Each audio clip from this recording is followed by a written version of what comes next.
Okay, so now what we are going to do is continuation of heat treatment. Before starting today's part, I'll just refresh what we have done during last lecture. So during last lecture, we have seen what is the effect of temperature and carbon content on formation of different phases. So different phases are austenite, ferrite, pearlite, cementite and martensite, and one more is ladybirite. The important temperatures are A1, A2, A3 and ACM. These are the temperatures at which you are getting some or the other motion of the transformation. એટલે transformation આ particular ટેમ્પરેચર્સથી આપણને up down ચાલુ થવાના શરૂ થાય છે depending on different types of different value of carbon content in the material. These temperatures are varying, but in short we must remember certain temperatures for hypoeutectoid, eutectoid and hypereutectoid steels, and these are 723 degree for ferrite content or ferrite formation in solid solution, and this occurs at 723 degree for hypoeutectoid steel. For eutectoid steel, this temperature is 770 degree. For hypereutectoid steels, this temperature is up to 900 degree centigrade. Okay, so these are the temperatures and the phase formation element. કયા ફેઝમાં કેટલું carbon soluble છે એ આપણે last time તમને highlight કરેલું છે. Okay, so now we will move forward with our next slide, wherein austenite, ladybirite and so on, the things are formed. Thereafter we go to introduction to heat treatment, and what does heat treatment indicate, or what is the basic meaning of heat treatment? That heat treatment refers to heating and cooling operations performed over the part component which is to be heat treated, and these different part components are metals, alloys, plastics and or ceramics. And why we are treating it with certain amount of heat? To have required properties or to change its properties. So change in material properties result from changes made in the microstructure of the material. જ્યારે આપણે મટીરિયલને 770 degree, 723 degree, 1100 degree, 950 degree આટલા temperature પર સ્ટીલને heat કરીએ છીએ તો એની અંદર microstructural changes in the form of change in the ferrite, austenite and these phases take place, and therefore when the phases in the material change, the mechanical properties of the material as well as physical properties of material also change. So heat treatment can be applied. કોને કોને heat treatment આપણે આપી શકીએ? Heat treatment can be applied to ingots, castings, semi-finished products, welded joints and various components of machine depending on the requirement. Okay, next is the changes in the microconstituents. Microconstituent એટલે શું? Carbon અને કંઈક અલોઈંગ element જે નાખેલા હોય એનું જે micro લેવલે ચેન્જીસ થાય છે, these constituents of the metal may be in their nature, form, size and distribution. What do you understand? જે micro constituents છે, micro constituent કયા કયા છે? Ferrite, pearlite, austenite અને એની અંદરનું કાર્બન અને આયન. આ લોકો આ જે એલિમેન્ટ્સ છે, આ વસ્તુઓ છે અંદર at micro level, if their nature changes, nature changeમાં શું થશે કે એનું એકબીજા સાથેનું કોમ્બિનેશન બદલાઈ જશે. If their form changes, form એટલે શું? Whether it is in the form of rounded shape, it is in the form of flakes, it is in the form of spikes and so on. Size, નાની સાઇઝમાં છે કે બહુ મોટી સાઇઝમાં છે, even at micro level. That means whether the size of this ferrite, austenite or different phases is around 1 micron, 0.1 micron, 5 micron or whatever. And its distribution, એટલે કે આખા પાર્ટની અંદર એ લોકો ઇવનલી ડિસ્ટ્રીબ્યુટેડ છે કે સેગ્રીગેટ થઈને અમુક જગ્યાએ એકદમ બધા ભેગા થઈને બેઠા છે, અમુક જગ્યાએ ખાલી છે, એવી કન્ડિશન છે. So this depends on the changes in the microconstituent in the form of nature, form, size, distribution.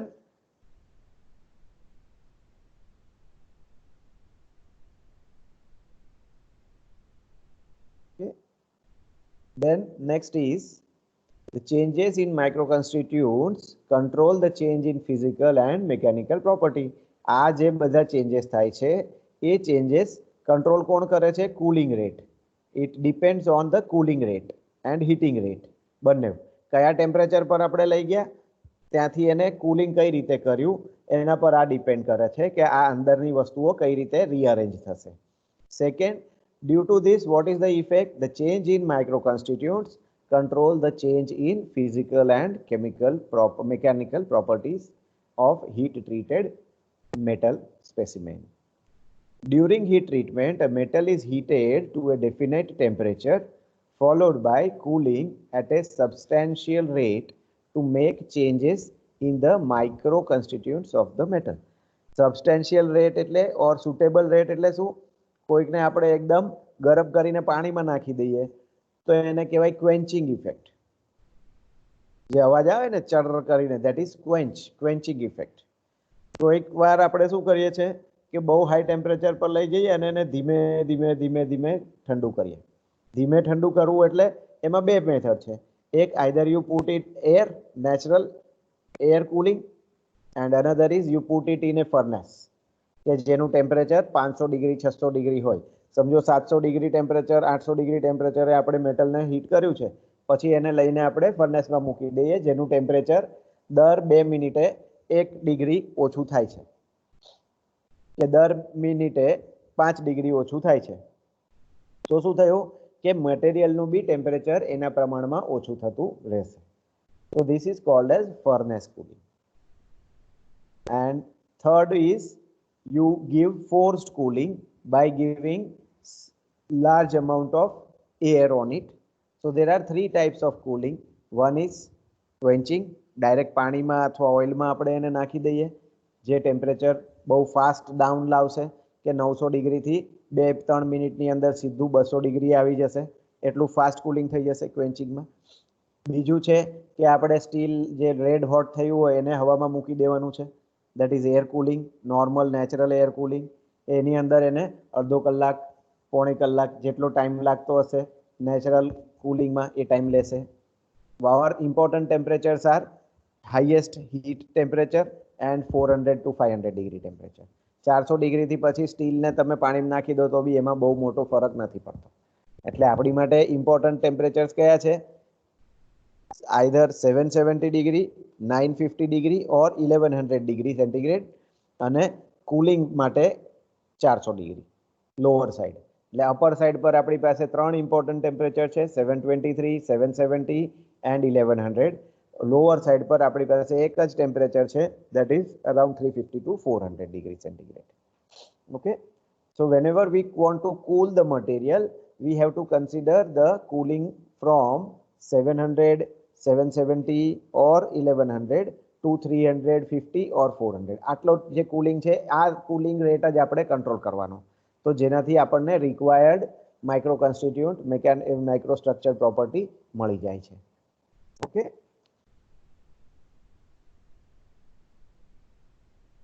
need and purpose of heat treatment. Okay, તો આપણે આ સિમ્પલી એક વસ્તુ અત્યારે સમજ્યા કે હીટ ટ્રીટમેન્ટ એટલે શું? તો મેટલને રૂમ ટેમ્પરેચરથી એક હાયર ટેમ્પરેચરે લઈ જઈએ અને એ હાયર ટેમ્પરેચર કયું રહે છે આપણું? એ હાયર ટેમ્પરેચર કયું રહે છે? A1, that is plastic temperature 723 degree. પછી એનામાં ટ્રાન્સફોર્મેશન ફાસ્ટ કરવું હોય, આપણે વધારે ટ્રાન્સફોર્મેશન જોતું હોય તો 770 ડિગ્રી, અને એનાથી ફાસ્ટ ટ્રાન્સફોર્મેશન આપણે જોતું હોય તો 950 ડિગ્રી. આટલા ટેમ્પરેચર છે. એટલે જ્યારે બી આપણે મટીરિયલને હીટ કરીએ ત્યારે આ temperature plus 50 to 100 degree centigrade additional temperature આપી દઈએ છીએ. That is called superheating. And this superheating is given so that material is having ease of transformation in its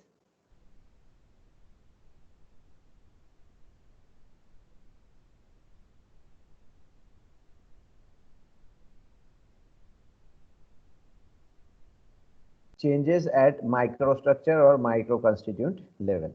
Okay. તો હવે આટલું આપણને ખબર પડ્યું. તો ટેમ્પરેચર હાઈ લઈ જઈએ છે, પછી બીજું શું કરીએ છીએ? ટેમ્પરેચર ડાઉન કરવાનું છે. તો ડાઉન કરવા માટે આપણી પાસે 3 મેથડ આપણે નક્કી કરી છે. એક કે ડાયરેક્ટ એને પાણીમાં કે ઓઇલમાં નાખી દેવું, દેટ ઇઝ કોલ્ડ ક્વેન્ચિંગ. એનાથી શું થશે? 2 કે 3 મિનિટમાં 400 ડિગ્રી ટેમ્પરેચર ડાઉન થઈ જશે. બીજી મેથડ છે કે આ જે હીટેડ સેમ્પલ છે એને આપણે હવામાં મૂકી દઈએ નેચરલ એરમાં, તો આપણને અરાઉન્ડ અડધો કલાક કે 20 મિનિટ કે પોણી કલાક જે ટેમ્પરેચર 300-400 ડિગ્રી સુધી આવી જશે. ત્રીજી મેથડ છે કે આપણે આ હીટેડ સેમ્પલને ફર્નેસમાં મૂકી દઈએ પાછું, અને એ ફર્નેસની અંદરનું જે ટેમ્પરેચર છે એ ધીમે ધીમે ધીમે ધીમે ઓછું થાય છે, અને એના કારણે આપણે જેમ હીટિંગ રેટ હતો એ જ રીતે કંઈક સ્ટાન્ડર્ડ રેટ પર એને કુલિંગ બી કરી રહ્યા છે. So when we are cooling it in furnace, it is called slow cooling. When we are quenching, it is called fast cooling. And when we are keeping it in natural air, it is intermittent, neither fast, neither too slow. Okay. So why these different cooling rates are required? There is a definite purpose for these cooling rates, and also the cooling medium. Medium જે આપણે use કરીએ એ બી. તો 3 cooling rate છે, એની અંદર medium શું છે? પહેલામાં cooling media છે પાણી અથવા ઓઇલ, બીજામાં કુલિંગ મીડિયા છે એર, અને ત્રીજામાં કુલિંગ મીડિયા છે furnace air, that is hot air. Okay. So why it is required? Why do we need this, or why do we need to carry out heat treatment? One, to remove strain hardening of a cold work metal. તમે PT1 ભણો છો? Cold working processes એટલે શું? કયા કયા cold working processes છે? Forging is one of the cold working process, drawing is one of the cold working process. તો આવા જે પ્રોસેસ છે, આ પ્રોસેસથી આપણે મટીરિયલ કંઈક બનાવ્યું હોય તો એ મટીરિયલને જ્યારે આપણે હીટ કરીએ એને કોલ્ડમાં એના પર બહુ બધા આપણે ફોર્सेस लगाया છે રીશેપ કરવા માટે, શેપ ચેન્જ કરવા માટે. So what happens that these materials experience lot of strain hardening. Hardening due to the applied forces is called strain hardening, and it is a cold work strain hardening. તો આ જે cold વર્કના કારણે strain hardening આવ્યું હોય મટીરિયલમાં એ remove કરવું છે, તો એનાથી આપણને શું મળે? ડક્ટિલિટી ઇમ્પ્રૂવ થઈ જાય. So this is one reason to remove strain hardening of a cold worked metal and to improve its ductility. Second is relieve internal stresses. Now what are internal stresses? I'll give one example. તમારી exam હોય ત્યારે તમે સાંજે વાંચ્યું હોય ને સવારે ઉઠીને મગજમાં કંઈક ને કંઈક ચાલતું જ હોય ને, કે મેં આ વાંચ્યું છે ને આ બાકી રહી ગયું, આ પૂછશે તો શું કરીશ, ચિંતા ચાલતી હોય ને. So this is human internal stress. આ જ રીતે મટીરિયલમાં જ્યારે એને બહુ બધું એના ઉપર ફોર્सेस આપણે લગાવી દઈએ છીએ બધી બાજુથી એનામાં કંઈક કામ કરવા માટે, અને મટીરિયલ એ ફોર્सेसને રિસ્ટ્રેન કરે છે, એટલે કે રેઝિસ્ટ કરે છે. એ ફોર્સની સાથે બેન્ડ નથી થતું, કે તૂટતું નથી, કે ઇલોંગેટ નથી થતું.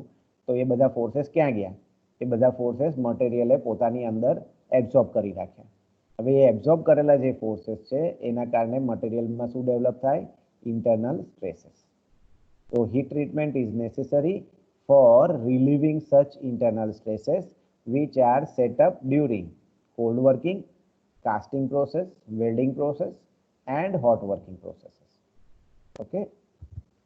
Third is castings. જ્યારે આપણે કર્યા હોય ત્યારે કાસ્ટિંગની અંદરથી જે ગેसेस અમુક વાર એન્ટ્રેપ થઈ ગયા હોય, અંદર ને અંદર રહી ગયા હોય, તો these gases, if they expand during the service life, they may generate a crack in the castings.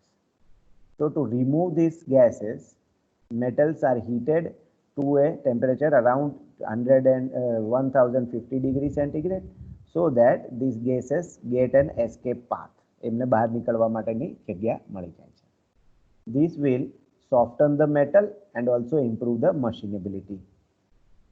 Also, it increases resistance to wear, heat and corrosion. Next is to improve the cutting ability, that is hardness of the tool steel. Cutting ability કોની cut કોણ કરે? Tool થી cutting થાય ને. આપણે હેક્સો blade use કરો છો તમે કોઈ વસ્તુને કાપવા માટે, તો જો હેક્સો બ્લેડ જ હાર્ડ ના હોય તો શું થશે? હેક્સો બ્લેડના દાંતા ઘસાઈ જશે મેટલ કપાવવાની બદલે. So this cutting ability of tool steel is improved by heat treatment process. And how it is done?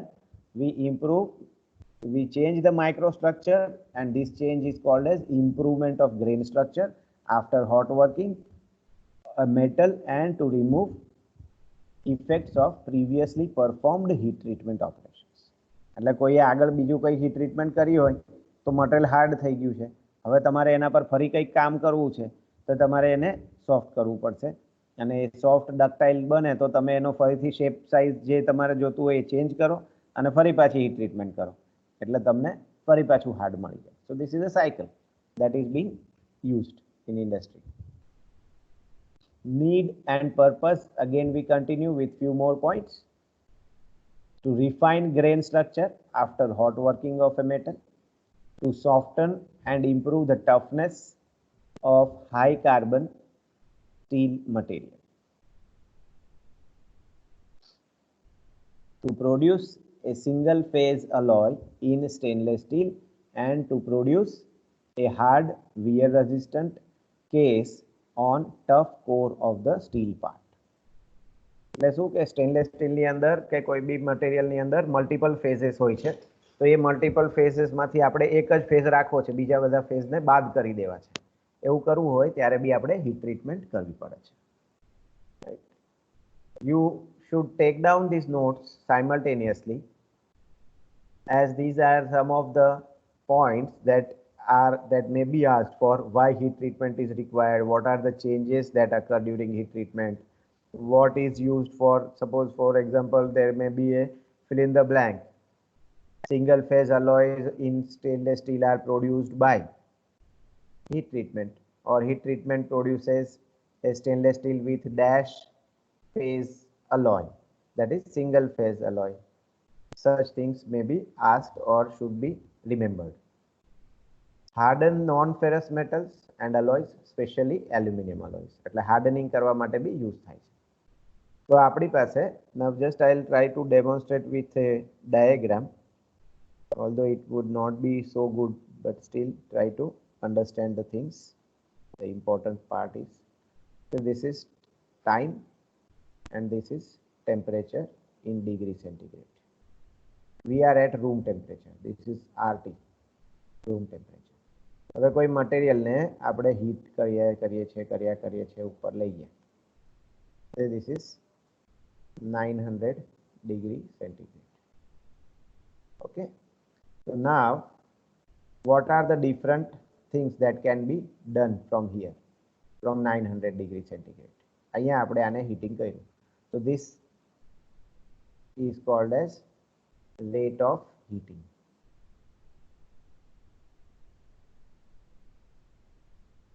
Rate of heating કે કેટલા ટાઈમમાં હીટિંગ તમે 900 ડિગ્રી ટેમ્પરેચર મેળવ્યું. For example this time is say 30 minutes.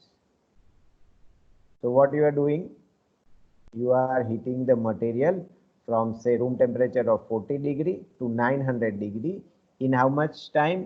30 minutes. So what is the heating rate per minute? 900. If we take 900, then it's okay. If you take 860 divided by 30, I know heating rate થઈ ગયું. Correct? સમજાય છે બધાને? Heating rate શું થયો? આપણે 900 degree સુધી heating કર્યું છે, એની માટે આપણને 30 મિનિટનો ટાઈમ લાગ્યો છે. તો 40 ડિગ્રીથી શરૂ કર્યું હતું અને 900 ડિગ્રી પહોંચ્યા એટલે આપણે હીટિંગ કેટલું કર્યું? 860 ડિગ્રીનું. કેટલા ટાઈમમાં? 30 મિનિટમાં. So heating rate per minute is 860 divided by 30, that is 86 by 3, whatever is the number. Round figure કરવો હોય તો 900 by 30 એટલે 30, 900 by 30, that is 90 divided by 3, that is 30 degree per minute. એ રીતે આપણે હીટિંગ કરેલું છે. Now once it reaches this temperature, metal requires some time. આપણે જે ટ્રાન્સફોર્મેશન્સ અંદર કરાવવા છે કે ભાઈ ફેરાઇટ બનાવવું છે કે ફેરાઇટમાંથી ઓસ્ટેનાઇટ બનાવવું છે, જે બી ફેઝિસ બનાવવા હોય તો એને આ ટેમ્પરેચર પર હોલ્ડ કરવું પડે. And this temperature or this holding time is called as soaking time. પાણીમાં કઈ વસ્તુ પલાળી આપણે સ્પંજ પાણીમાં નાખીએ, ફાસ્ટ જઈને બહાર નીકળીએ તો પાણી અંદર પૂરેપૂરું ભરાય નહીં સ્પંજમાં, એટલે આપણે શું કરીએ, સ્પંજમાં પાણી ભરાવા માટે એને થોડી વાર અંદર ડૂબાડ રાખીએ એટલે પૂરેપૂરું પાણી અંદર ભરાઈ જાય. એ જ રીતે આ હીટ છે, આ હીટ મટીરિયલની અંદર પૂરેપૂરી આખા મટીરિયલમાં એક સરખા પ્રમાણમાં ભરાઈ રહે, એક સરખા પ્રમાણમાં ટેમ્પરેચર આવી જાય, એની માટે એને થોડોક ટાઈમ 900 ડિગ્રી સેન્ટીગ્રેડ પર આપણે હોલ્ડ કરીએ છીએ, અને એ જે હોલ્ડિંગ ટાઈમ છે that is called as soaking time. For example, if soaking time is also 30 minutes, okay, so this is 30 minutes. એના પછી આપણે આને સંભળાય છે કે કઈ ડાઉટ છે?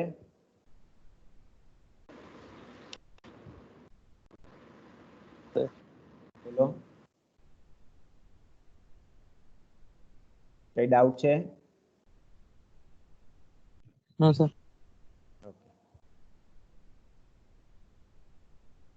ઓકે, તો આ ટેમ્પરેચર પર આપણે એને થોડીક વાર રાખીએ, that is called as soaking time, and at soaking time પછી આપણે એને કુલિંગ કરવા.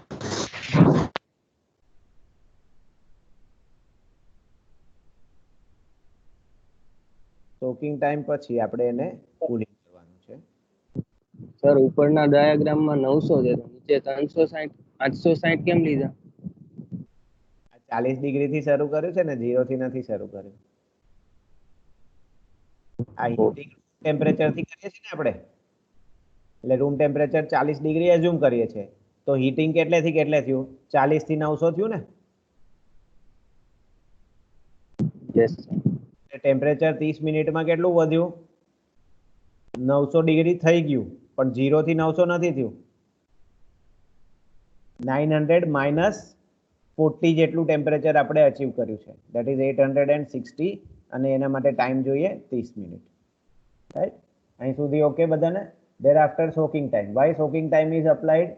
So that uniform temperature throughout the body of metal is achieved. હવે અહીંથી એને આપણે જે કુલિંગ કરીએ છીએ, એ કુલિંગ કરવાની જે અલગ અલગ મેથડ છે, અલગ અલગ ટેકનિક્સ છે, એના પર એનો ટેમ્પરેચરની heat treatment process નું નામ રહેશે. For example, if we are cooling it like this, so this is for 300 degree centigrade.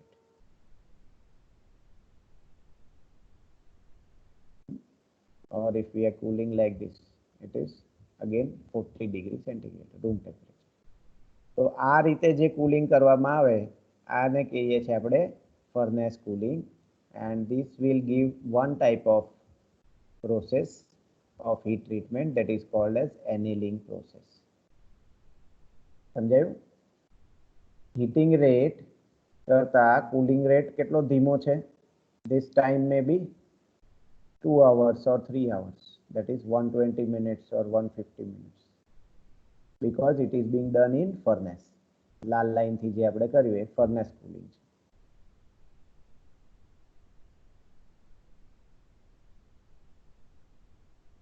then this process is called as annealing process. બીજી પ્રોસેસ છે કે એને આપણે એરમાં કુલિંગ કરી દીધું up to 300, પછી ત્યાંથી કઈ વાંધો નહીં, નીચે જતા રહો સીધા તો બી ચાલે.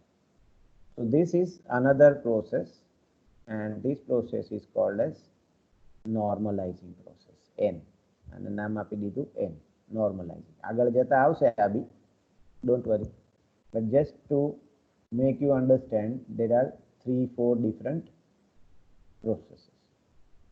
Now one more process or method of cooling will be that you are cooling it up to say 700 degree 700 degree સુધી એને હવામાં કૂલ કરી દીધું, પછી પાછું એને થોડીક વાર હોલ્ડ કરી દીધું કંઈક ટેમ્પરેચર પર, અને એના પછી ફરી પાછું નીચે લઈ આવ્યા. Okay, so this is called as tempering process.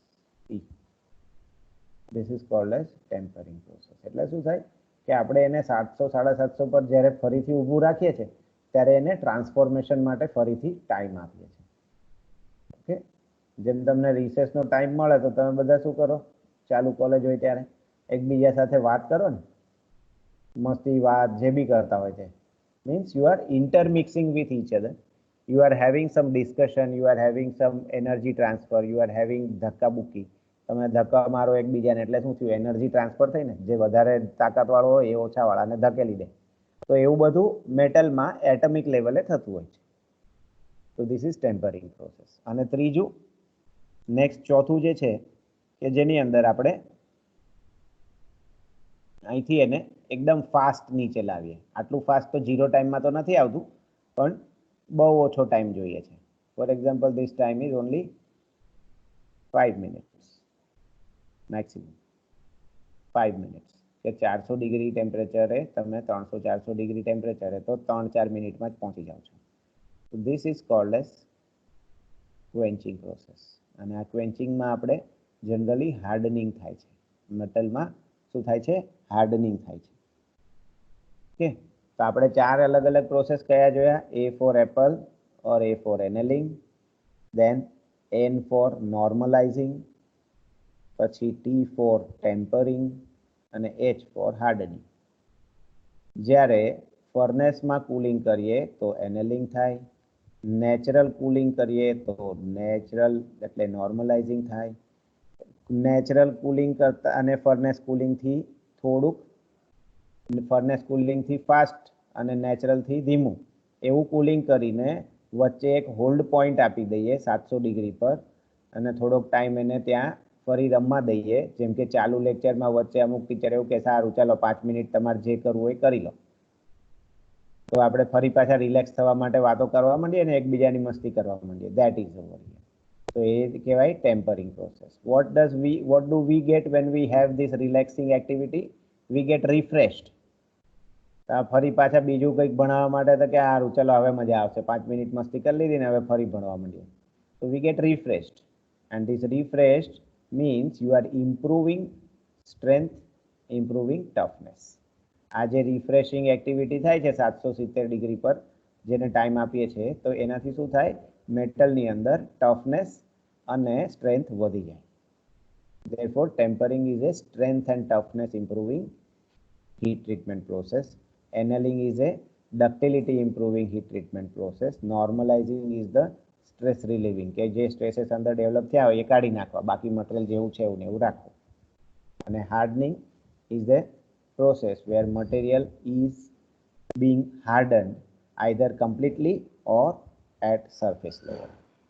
Okay, so we will discuss all these 4 processes in details here onwards. આટલામાં કોઈ ડાઉટ છે? ટેમ્પરેચર જે બતાવ્યા એમાં બહુ ખીચડી દેખાય છે, પણ એમાં કંઈક છૂટું પાડીને કે તમને કંઈ ડાઉટ હોય તો કહો, તો પછી એને ડિસ્કસ કરીએ, નહીં તો આગળ જવા દઈએ.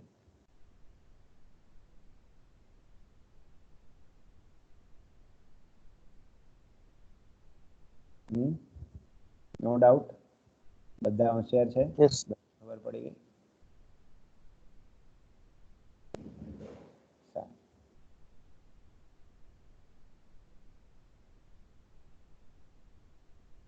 હજી વિચારો એટલે જ આ ધીમે ધીમે રબરથી કાઢું છું, નહીં તો ફાસ્ટ એક વારમાં એક ક્લિકમાં બધું નીકળી જાય. ટાઈમ એટલે આપ્યો કે તમારું ટેમ્પરિંગ થાય જરા વિચારનું, તો વિચાર કરીને કંઈક ઈચ્છા થાય કે આ નથી ખબર પડી સર તો એ સમજાવી શકાય, બાકી બધું જ સમજાઈ ગયું હોય તો બહુ જ સરસ.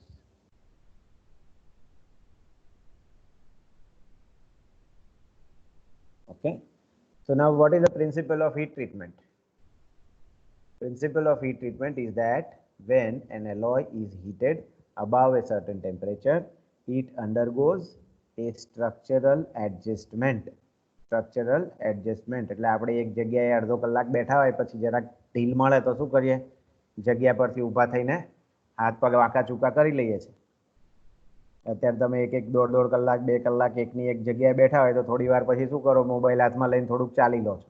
તો દેટ ઇઝ સ્ટ્રક્ચરલ રીએડજસ્ટમેન્ટ. તમારા હાથ પગના જોઈન્ટ દુખે નહીં એટલે તમે જરાક રિફ્લેક્સ કરો છો.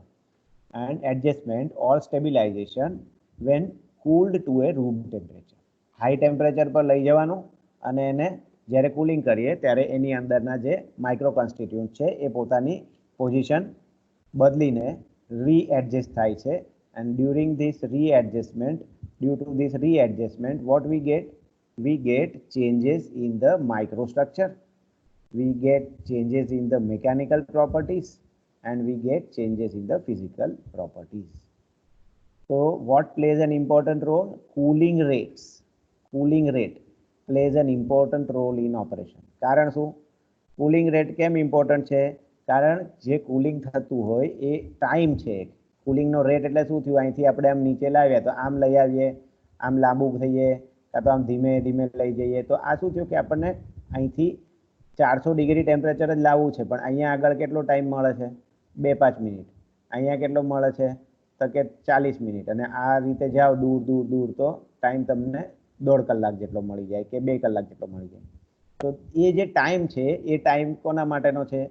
માઇક્રો કોન્સ્ટિટ્યુન્ટને પોતાની અંદરની રીઅરેન્જમેન્ટ કરવા માટેનો ટાઈમ મળે છે. Okay. So now we come to first heat treatment process, and that is called as annealing process. Sir, Bolo. sir, can you please show the previous slide, sir? I want to write, sir.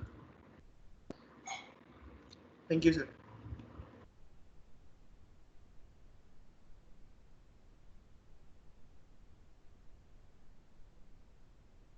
Division 2, C2 and E2 batch, there is a change in scheduling of batch. Although the timetable was Wednesday E2 batch and Friday C2 batch, somehow due to mistake I had made it, scheduled it to empty C2 batch Wednesday and E2 batch on Friday, but now I have rescheduled the things so that your batch time or practical time is according to the timetable copy that you have. એટલે તમારા time ટેબલમાં જે time જે batch માટે દેખાય છે સબ્જેક્ટનો એ બરાબર છે. કાલે થોડો પ્રોબ્લેમ થયો હતો C2 અને E2 બેચમાં. તો C2 બેચની કાલે એમટીની લેબ હતી અને સાયમલ્ટેનિયસલી મેં C2 ની એમટી પણ એસએમની લેબ હતી અને મેં એમટી પણ કરી હતી. બટ આઈ હેવ ખરેખર કાલે બેચ કઈ હતી? E2. તો આ મેં થોડી વાર પછી અડધો કલાક પછી E2 વાળાને બી ભેગા કરીને પ્રેક્ટિકલ લિસ્ટ ઓફ પ્રેક્ટિકલ લખવા આપેલી છે. રાઈટ Sir, થઈ ગયું, sir.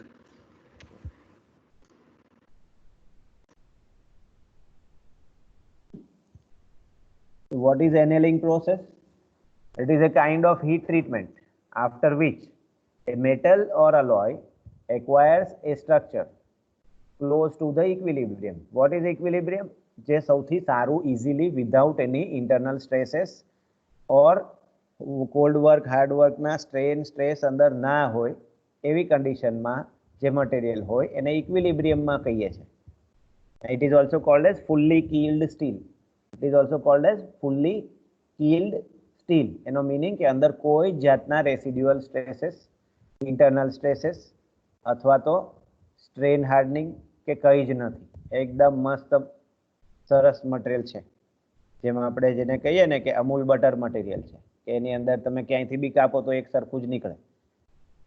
અંદર બિસ્કિટ નાખેલું નથી કે કાપતા કાપતા વચ્ચે બિસ્કિટ આવી જાય. એટલે બિસ્કિટ આવે એટલે શું થયું? સ્ટ્રેન હાર્ડનિંગના હાર્ડનેસ પોઈન્ટ્સ મળી ગયા.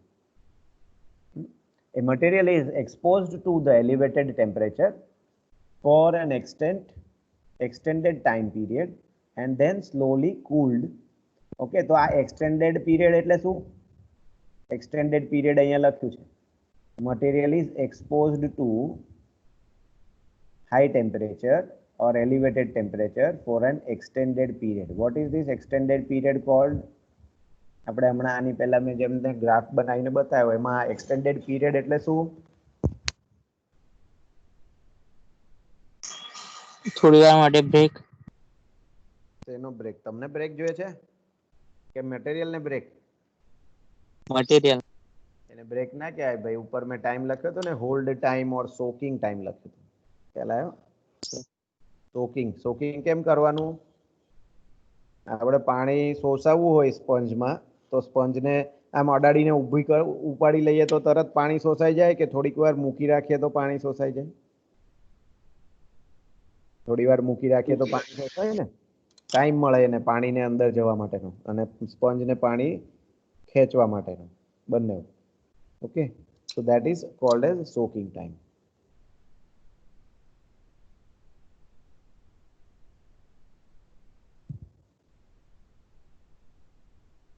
ક્લિયર? એક્સટેન્ડેડ ટાઈમનો જે મીનિંગ છે અહીંયા એ શું છે? Soaking time.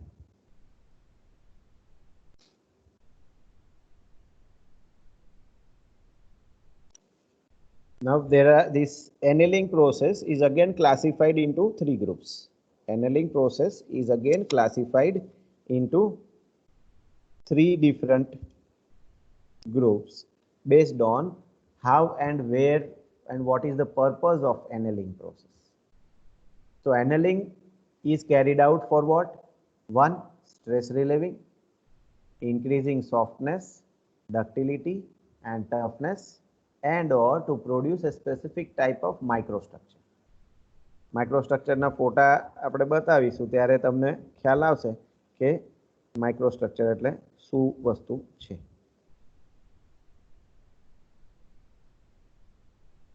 Is it okay? સમજાય છે આ શું થયું એ? શેના માટે એનેલિંગ કરવાનું? તો સ્ટ્રેસ રિલીવિંગ કરવા માટે. બીજું શેના માટે કરવાનું? તો મટીરિયલમાં સોફ્ટનેસ અને ડક્ટિલિટી આવે અને ટફનેસ વધે એના માટે.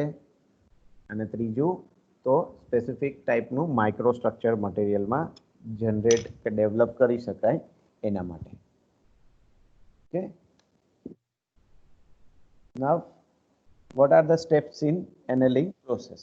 What are the steps that are required to be followed in annealing process? Just look at the slides. What it gives, the temperature of heating in annealing depends on composition of an alloy. આપણે પહેલા બી તમને કીધું છે કે હાઇપોયુટેક્ટોઇડ steel હોય તો એની અંદર temperature કેટલું આવે છે?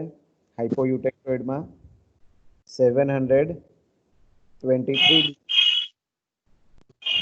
હાઇપરયુટેક્ટોઇડમાં એ જ વસ્તુ કેટલા ટેમ્પરેચર પર થાય? તો કે 770 degree temperature. 770. Okay. Right. So what we do is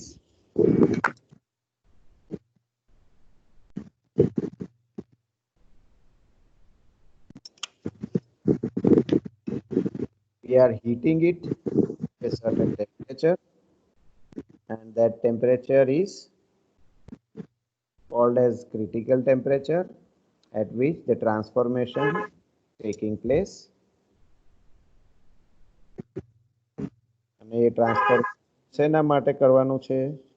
તો ટ્રાન્સફોર્મેશન આપણે જે કરીએ છીએ એ ટ્રાન્સફોર્મેશન કોઈ પર્ટિક્યુલર ટાઈપનું માઇક્રોસ્ટ્રક્ચર મળે, રિક્વાયર્ડ સ્ટ્રેન્થ અને સાઇઝ શેપ મળે એના માટે કરીએ છીએ.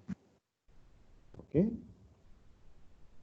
so in annealing process what we are doing is we are having a heating rate, that is a rate of cooling from the annealing temperature is not high. કેટલો છે? 30 degree થી 200 degree પર અવર. પર મિનિટ નહીં, પર અવર. કોણ છે ભાઈ આ માઇક ચાલુ કરવા વાળો? કોણ છે? જરૂર વગર માઇક ચાલુ નહીં કરો વચ્ચે. જ્યારે તમને ક્વેશ્ચન પૂછવામાં આવે ત્યારે કરવાનું, અને otherwise it creates a disturbance. Okay,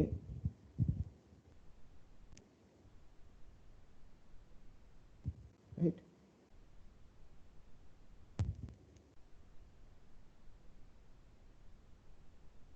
Are you reading and writing or just બેઠા છે? તો કુલિંગ રેટ કેટલો હોય એનેલિંગ માં 30 ડિગ્રી પર અવર ટુ 200 ડિગ્રી પર અવર. એટલે આપણે જો 950 ડિગ્રી થી 350 કે 300 ડિગ્રી સુધી કુલિંગ કરવું હોય તો કેટલો ટાઈમ થાય? 100 ડિગ્રી પર અવરના ટાઈમ પ્રમાણમાં લઈએ તો 3 થી 4 કલાક થઈ જાય ને. 1 કલાકમાં 100 ડિગ્રી ડાઉન આવે તો 950 ડિગ્રી થી 350 ડિગ્રી કે 900 ડિગ્રી થી 300 ડિગ્રી લાવવા માટે કેટલો ટાઈમ જોશે આપણને? तो 6 घंटे 600 डिग्री टेम्परेचर 1 आवर पर 100 तो 6 घंटे लगेगा आपको. ठीक है, तो this is what we try to understand out of it. तो 6 घंटे मतलब कितना मिनट्स हो गया? 360 minutes. Okay, this is 5 minute tempering. You have 120 minutes. 120 minutes. Okay, I'm uploading a photograph. You have to find some things which are mentioned in it and write in your notebook as an assignment. You have to draw the diagram also.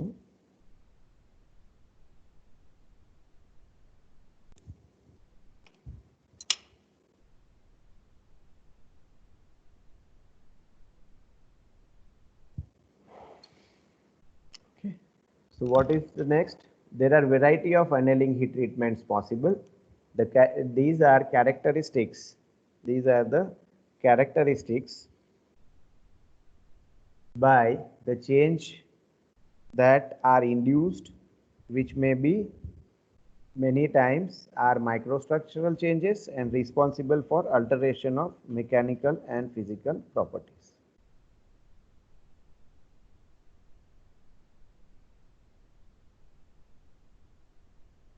Okay. So what are the changes that we are doing? What we want to make? Annealing process consists of 3 stages: heating to desired temperature, holding or soaking at that temperature,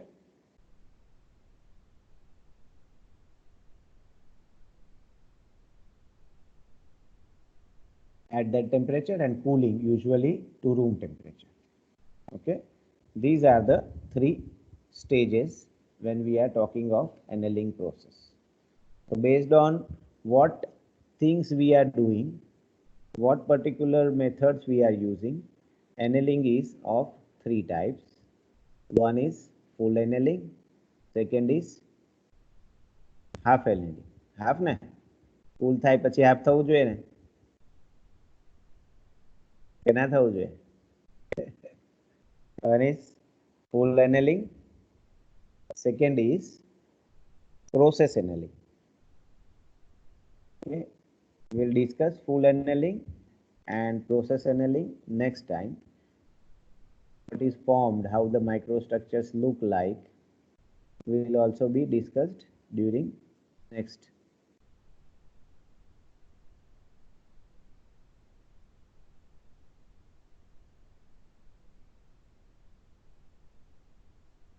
sir assignment में क्या करना है?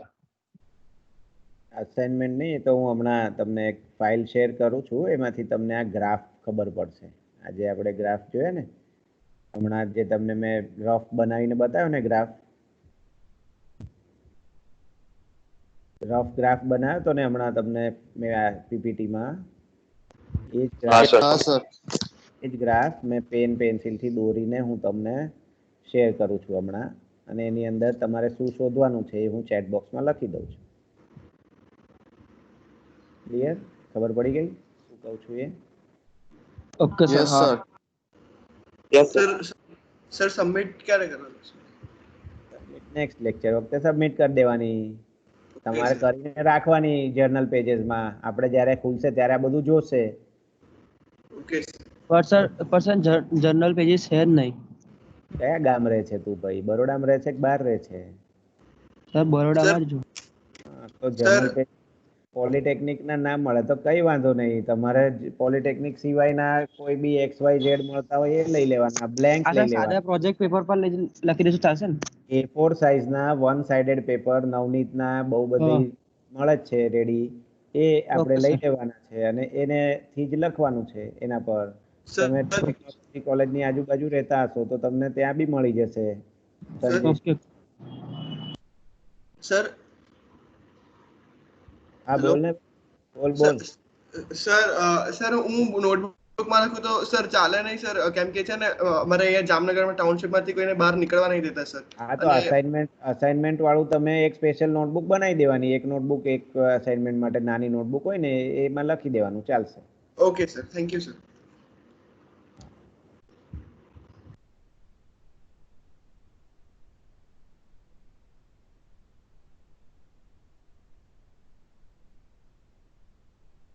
એક file હમણાં chat બોક્સમાં કે તમારી એક્ટિવિટીમાં આવી જશે. એમાં ફાઇન્ડ હીટિંગ રેટ,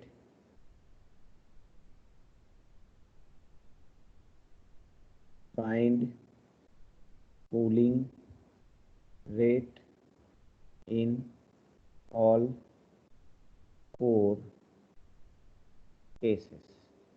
આ બે ક્વેશ્ચન છે એ તમારે કેલ્ક્યુલેટ કરીને લખવાના છે. આ ડાયાગ્રામ દોરવાની અને પછી લખવાનું.